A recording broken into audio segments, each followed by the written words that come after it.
Hi, this is Margot Candelaria from the University of Connecticut School of Social Work, Innovations Institute, Parent Infant Early Childhood team, and I'm part of your pyramid model team overseeing your data collection and data reporting pieces. Today, I'm going to talk about the Part C pyramid model data related to your pyramid model implementation work.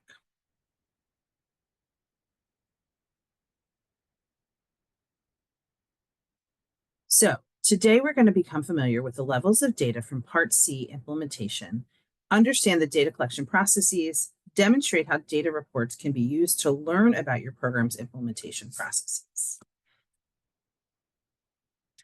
You will see throughout this talk that as you have learned about pyramid model implementation across all levels of the pyramid model, there is data that corresponds to each level.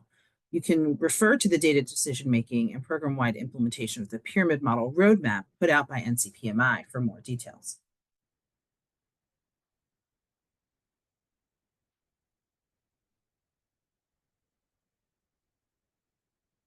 There are several levels of data collection.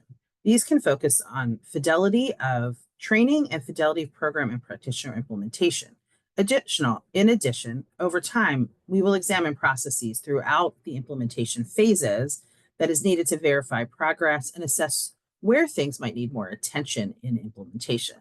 This is part of the improvement cycles discussed in the implementation science presentation. Lastly, although it's not always thought of as a formal data collection piece, programs should track changes made as a result of pyramid model implementation.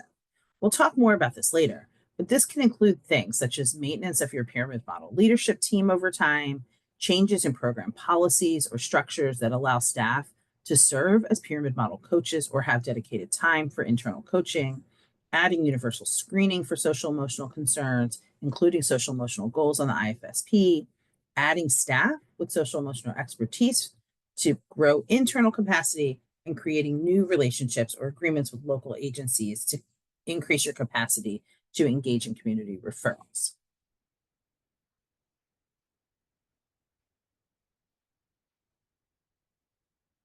As I've said, data is gathered at all levels of the pyramid model implementation.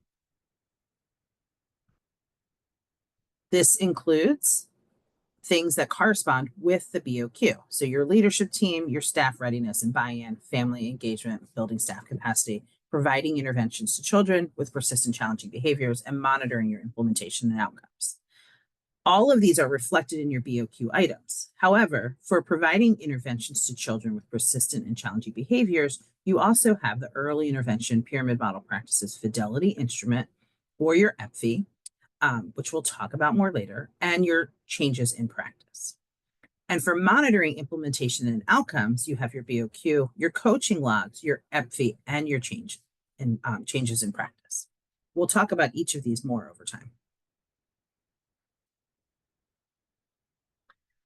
So I believe you saw a slide like this in your implementation science video, and this is just to say that there is data collection with all of these levels of implementation as well. So for your training and having sustainability via trainers on staff, we will track trainings and participants. For your provider activities, we will look at your EPFI and your coaching logs. For your program activities, we will look at your BOQ, implementation phases, and practice changes.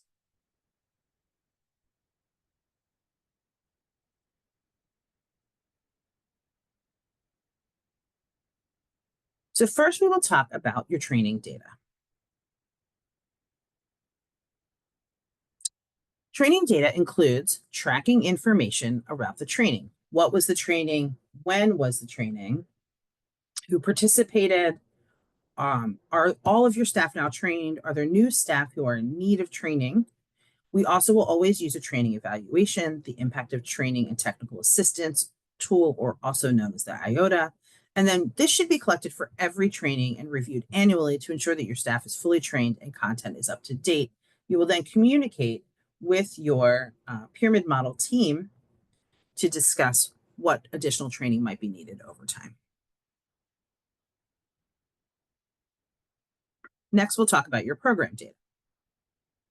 Your primary tool for your program data is your benchmarks of quality. You want to be sure that you are using the the benchmarks of quality that is specific for Part C implementation. It should be collected within your leadership team as a group, at least done annually. And you should be reviewing your results to select goals for upcoming year. So I just want to reiterate that doing the BOQ is not sufficient. You need to do it, look at your data, and use it to identify goals.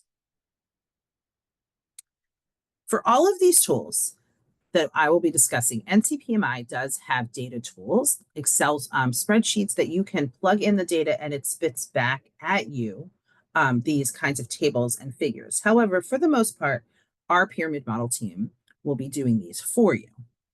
So here are just some examples. These are not all from the same report, so the numbers might not line up. These were just picked for illustration. On the left side, you will see that you can look at the percentage of BOQs that are not in place, partially in place, and fully in place. You can also look at the number of items by critical elements. So you can look at the number of established leadership team, number in staff buy-in. So for example, in staff buy-in, there are only 2 items and both of them are not in place here. But for established leadership team, there are 4 items partially in place and 3 items not in place. For your family engagement, you can see you have 1 item in place in this sample. You can also look more specifically at this. So you'll see here, right, that this tells you both how many items are not in place for each dimension and the specific items that are not in place. So if you look on the right, your staff readiness item, you have that on the left, it says 1 is not in place. And on the right, it tells you it's item number 9 that is not in place. And this specifically highlights on the right, just the items that are not in place so that you can identify where you might want to target.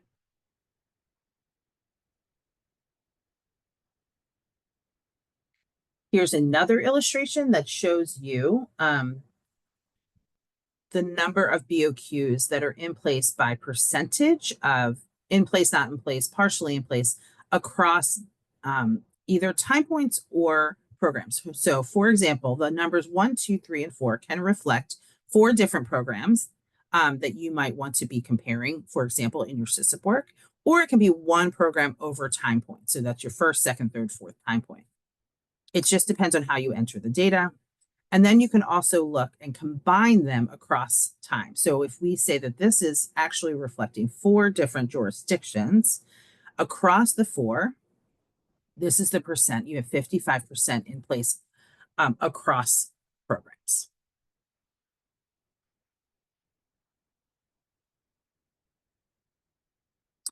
Additionally, you can look more specifically by dimension. Again, this could be by program or by time point. So if we are saying that 1, 2, 3, and 4 reflects different programs, then if you look at leadership team, you can see the percentage that are in place by program.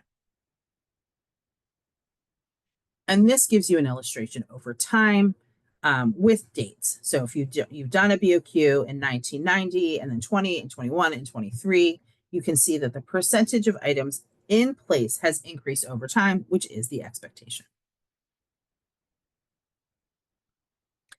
Next, we will talk about program data. So the primary tool that we use for program data is your coaching log. So we will use these coaching logs to track our external coaching of programs. So we fill these out as well. And then your program internal coaches will use the coaching logs to track your internal coaching activities of your providers. Your coaching cycles are reviewed to evaluate if you are achieving goals. These should be collected at least monthly, and establishing this routine is really important to successful implementation. This is an image of the paper version of the coaching log. And again, there is a PDF from NCPMI that you can pull up.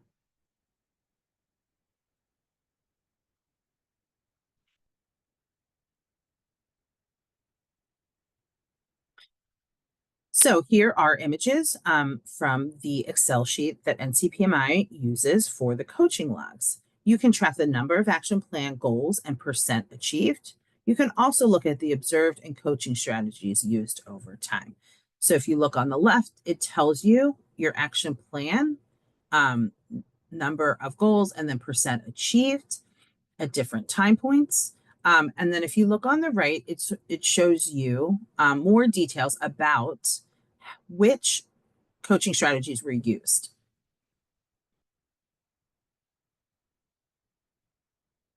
Action plans are also needed to identify goals, and steps will be taken to achieve these goals. So you need to make sure that you have everything in place to achieve these goals. And NCPMI also provides an action planning form that you can fill out. Here's a PDF of that form. Next, we're going to talk about practitioner data.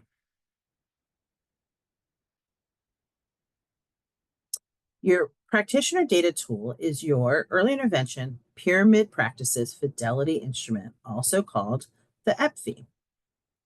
The EPFI assesses implementation of the pyramid model practices by early interventionists in the coaching of family caregivers. And it's used by providers to either assess somebody else's or assess your own practices during family coaching sessions. It helps you to identify coaching goals, provides feedback for how your process is going, and shows growth in implementation of the pyramid model over time. The EPFI was designed to be in alignment with the Division of Early Childhood Recommended Practices and the Principles of Early Intervention. These should be done at least biannually to review how family coaching practices are going and identify goals for improvement in the next year.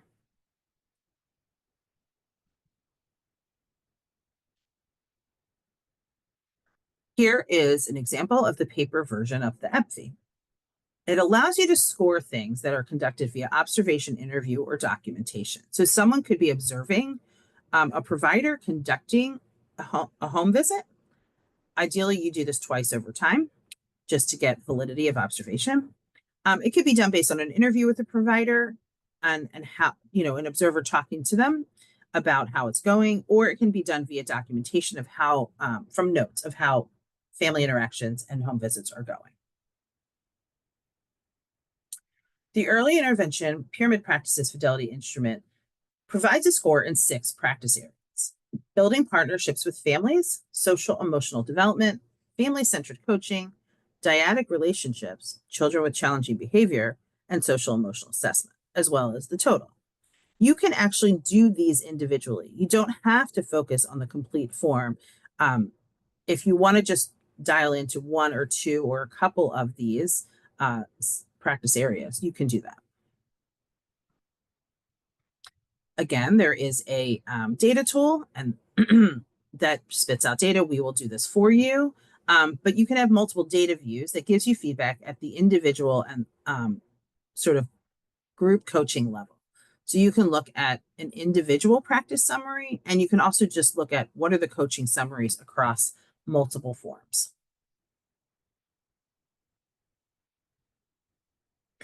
The Fidelity tab allows you to look at the percentage of fidelity items across for an individual, a cohort, or a program over time. And you'll be able to look at each item within those 6 practice areas. Next, we're going to talk about implementation data.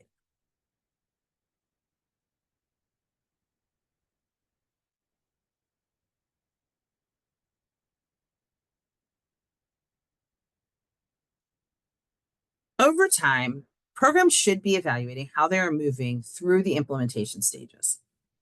A program moves through the implementation stages presented in the implementation science presentation that you should have previously viewed. And these are exploration, installation, initial implementation, and full implementation. It is very typical for programs to stay in installation and initial implementation for more than a year, as these require getting many, many activities into place. In addition, due to staff turnover, local and state leadership transitions, and local and state policy changes that might take place over time, it may be necessary to repeat steps, such as training new staff, reinstituting a leadership team, or integrating pyramid model practices within changing program structures. The activities of each were reviewed in the implementation science presentation, but I'm going to review them here with an emphasis on data. So just like you talked about before, you will have your exploration stage. During this stage, your data includes establishing your program leadership team, making sure you understand the goals and outcomes of pyramid model implementation so that you are able to collect data, and track progress over time. Identify some current social emotional behavior indicators that are collected by your program. Complete your readiness check-in, checklist, and establish your staff buy-in. During your installation phase, programs should have a program leadership team in place that meets regularly and has initiated using the BOQ. The BOQ items should be completed and should be reviewed to create the annual work plan, your goals for the year. In addition, the training and coaching plan should be created to identify your training needs, when training will take place, and who will complete them. Initial required training should be completed within the first year, with plans for the following year if follow-up training is needed or you have more advanced content you desire your team to be trained in. Similarly, the coaching plan, which will be involve your internal coaches and how coaching will take place and the frequency of coaching should be established. Teams should get familiar with the coaching logs and review the EPFI in the early period of the installation phases. Coaching logs should be used regularly, and the EPFI should be collected and analyzed by the end of year 1 or early in year 2.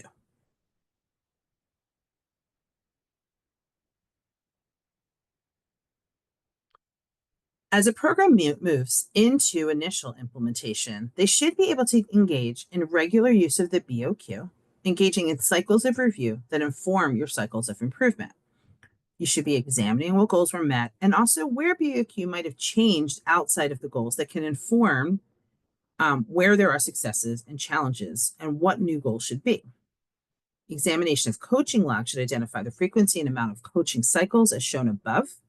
And if coaching goals are achieved. Again, this review can inform where you're having successes, but also identify where challenges might be and what your next round of goals should target.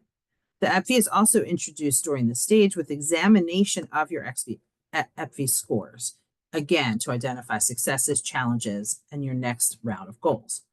The initial implementation stage can be extended over many years as programs learn to engage in regular implementation strategies, data collection, data review, and cycles of improvement.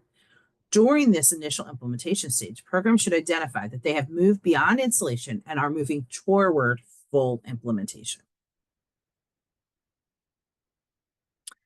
It can take several years to get to full implementation. This is important to remember as programs sometimes get frustrated feeling that they are not moving forward to full implementation quickly enough. As discussed in the implementation science presentation, implementation is a multi-year process, and programs should not be discouraged if full implementation is not achieved quickly. In order to be considered in full implementation, a program should have achieved a score of 2 on at least 80% of the BOQ items after cycles of looking at data, setting goals, and using implementation strategies. In addition, practice-based coaching strategies should be firmly in place across the program, with cycles taking place at least twice monthly and a solid demonstration of using data from coaching logs and EPFI to inform progress and goals. In addition, there should be decreased reliability on an external coaching team and a strong, consistent, and sustainable model for internal coaching in place. Again, this should include the documentation of coaching staff, coaching processes, coaching data collection, and use of cycles of improvement. Throughout all the stages of implementation, examination of implementation drivers should be taking place. These drivers were reviewed in detail in the implementation science presentation. Programs should be identifying leadership, competency, and organizational drivers. Competency drivers include selection, training, coaching, and fidelity instrument assessment. This creates a competent workforce. If one of the drivers is not in place or identified as a challenge, it should be targeted for improvements to increase successful implementation. In particular, fidelity, where data from the BOQ, coaching logs, and EPFI are examined, is vital to understanding if progress is being made. Organizational drivers are focused on the organizational system and include decision-making support data systems, facilitating administration, and systems intervention. Obviously, the emphasis for this presentation is on the creation and use of a data system that reflects the activities of the program and routines around engagement and cycles of improvement based on the data from measures discussed previously. Facilitating administration includes creating an environment that supports the creation and use of a data system, providing the time, resources, and supports needed to engage in data collection, data review, and subsequent goal setting.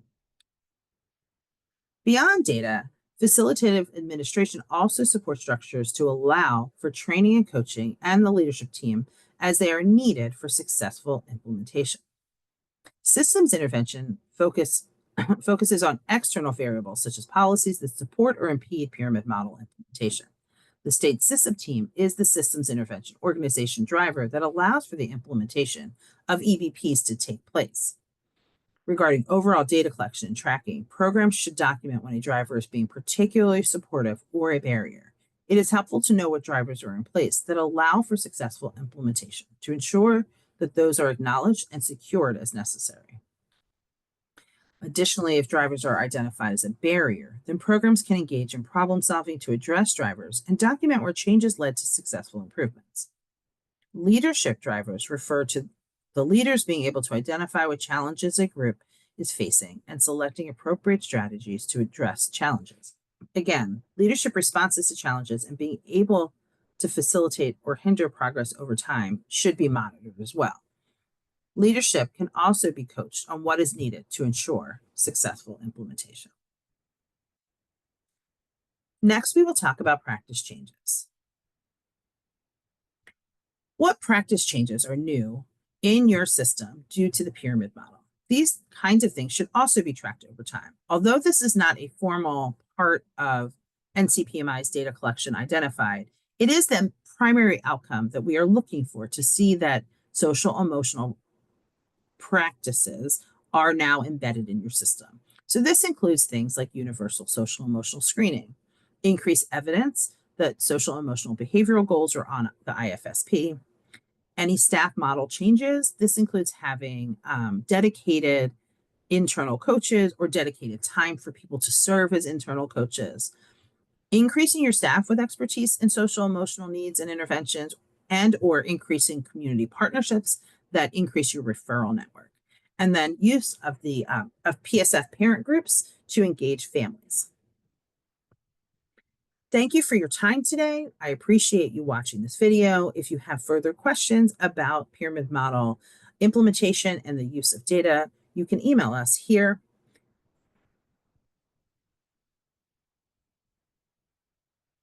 Have a great day.